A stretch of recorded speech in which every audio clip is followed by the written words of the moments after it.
বঙ্গ রাজনীতির সঙ্গে সঙ্গে বদলের হাওয়া টলিপাড়াতেও ঠিক এই সময়ই অভিনেতা সাংসদ দেবের একটি সোশ্যাল মিডিয়া পোস্ট ঘিরে চর্চা তুঙ্গে।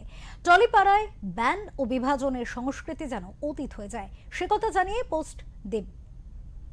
বঙ্গ রাজনীতির সঙ্গে সঙ্গে বদলের হাওয়া টলিপাড়াতেও ঠিক এই সময় অভিনেতা সাংসদ দেবের একটি সোশ্যাল মিডিয়া পোস্ট ঘিরে চর্চা তুঙ্গে।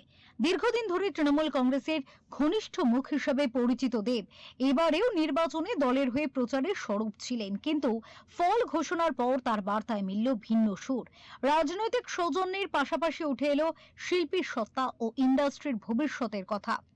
পোস্টের শুরুতেই তিনি বিজয়ী দল ভারতীয় জনতা পার্টিকে অভিনন্দন জানিয়ে লিখেছেন, নতুন সরকার যেন রাজ্যের উন্নয়ন, শান্তি এবং মানুষের মতামতকে গুরুত্ব দেন। তবে দেবের বার্তা বাংলা চলচ্চিত্র ইন্ডাস্ট্রিকে ঘিরে, তার মন্তব্য নিয়েই চর্চা।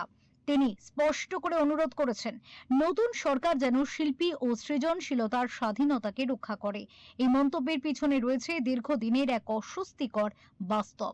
টলিউডের সংগঠন ফেডারেশন অফ সিনে technicians and workers of eastern ইন্ডিয়ার সঙ্গে দেবের দূরত্ব। ইন্ডাস্ট্রির অন্দরমহলে বহুদিন ধরেই গুঞ্জন, দেব ও ফেডারেশনের মধ্যে মতবিরোধ তৈরি হয়েছিল।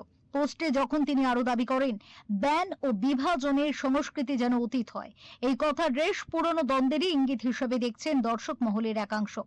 সব মিলিয়ে দেবের এই বার্তা শুধুই একটি শুভেচ্ছা পোস্ট নয়, এর মধ্যে রাজনৈতিক বাতাবরণ যেমন রয়েছে, পাশাপাশি উঠে এসেছে আরো নানান দিক।